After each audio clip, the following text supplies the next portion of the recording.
อยู่พี่น้องผูกแขนน้อยให้เจ้าบ่าวก่อนผูกแขนน้อยให้ลุงร้อนจ้าจังพากันไปแห่ไปบ้านเจ้าสาวพี่น้องจับดีๆจิเลยคือสั่นแต่ตะกองคอตัวแขนเจ้าไปเอาเมียอยู่บ้านไว้มันงกใจบ้านก็ดีเลยคนนี้บอกเรื่องคนนี้เดียวเป็นเพื่อนเป็นทาง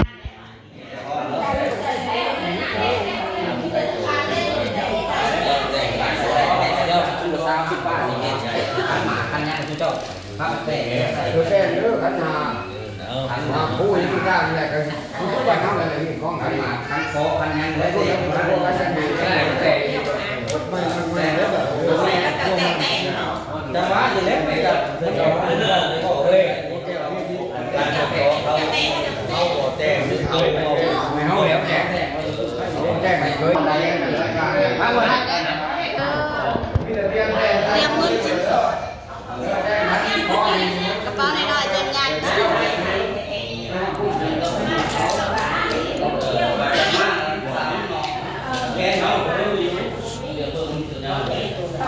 แม่อยากเบิ่งชอบอีเตย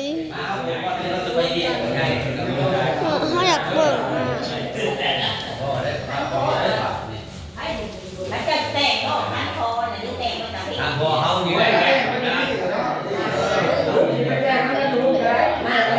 ตอนนี้เขาก็พากันมาจึงเตรียมถาอยู่เพื่อนเพื่อนลุงบางพี่น้องเพราะว่าบ้านเจ้าสาวก็อยู่ใกล้ๆนึงเนาะเขาก็มาเตรียมถา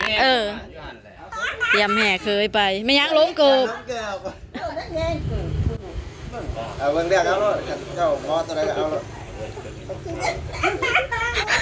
ไม่ยังลงเกิบกันเป็นไงกันคล้ายกันร้านเคยก็ไม่ใหญ่เกิบร้านเคยกับบัตรทุกคำสบายดี สบายดีจ้ะคุณเจ้าบ่าวสบายดีพี่ดอนว่าพี่จ้างบดสิโซนับกันผัดเอาเมียปลาแล้วว่าพี่ดอนว่าพี่ดอน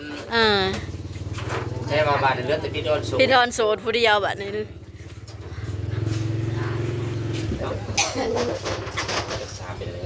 ไปจ้าเด้รถเด้อเป็นรถไปคางนะไปคางพุ่นไปถือคางติขวามาลูกถาก่อนไปพร้อมกันหลักแมวน้อยโดยไปดิไปไม่ยังผูกแล้ว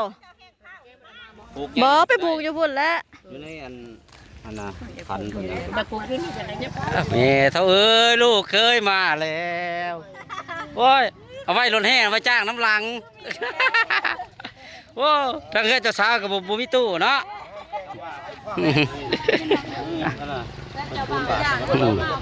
เพื่อนจะบอกกับเพื่อนจะสาวกับบอกใกล้กันไปได้พี่น้องขามประมาณ3 หลังคาพี่น้อง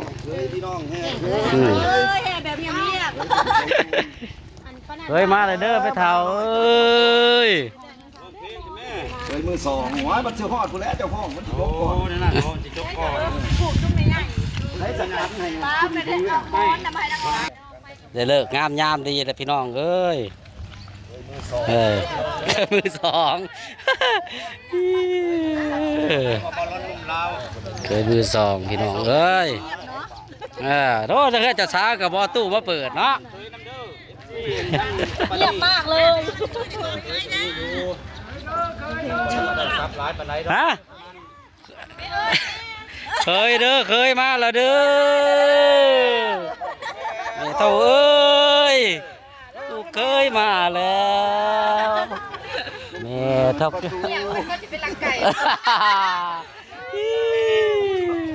ไปหลักไก่วะโอ้ทั้งเคยเจ้าสาวกับบอตู้มาเปิดเพลงเจ้าอันแห่เคยเนาะถ้ามันแท้ตู้ลากเขาก็มีแล้วบ่เวกเอา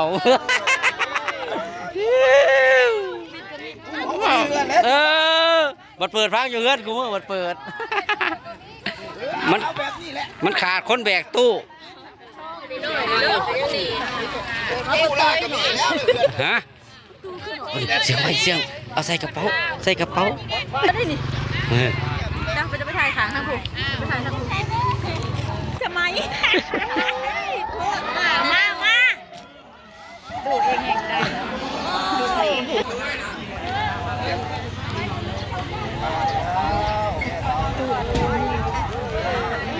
มาแล้วพี่น้องเคยมาแล้วมาในกระสิพานประตูเงินประตูทอง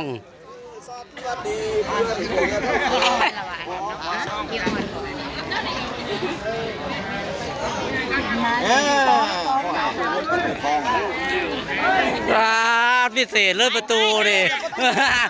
เขาเตรียมมาบันมานเลยในบุรี2 ซองมาเถื่อนั่นมาชาเลย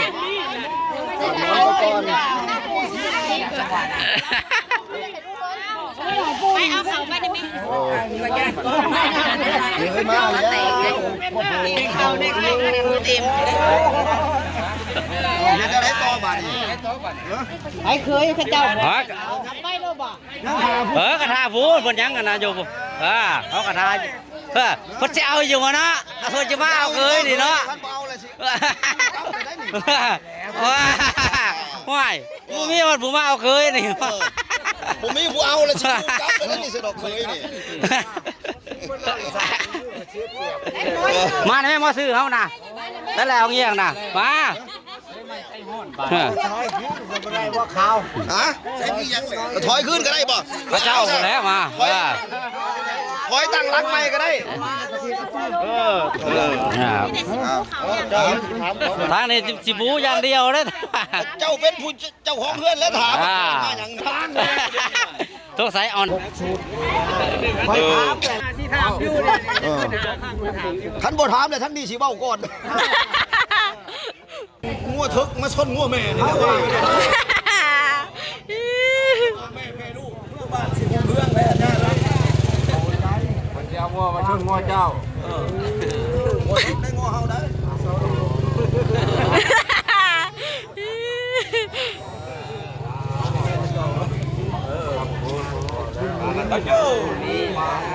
เอาไผ่บ้านมา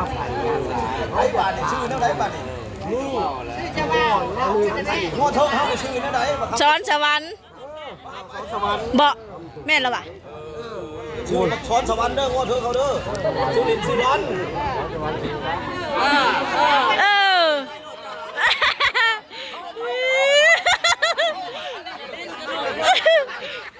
แม่เราดัน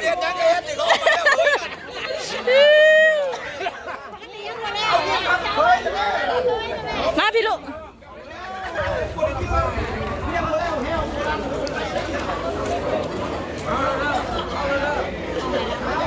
หายแล้วน้ำลาวนั่นแหละ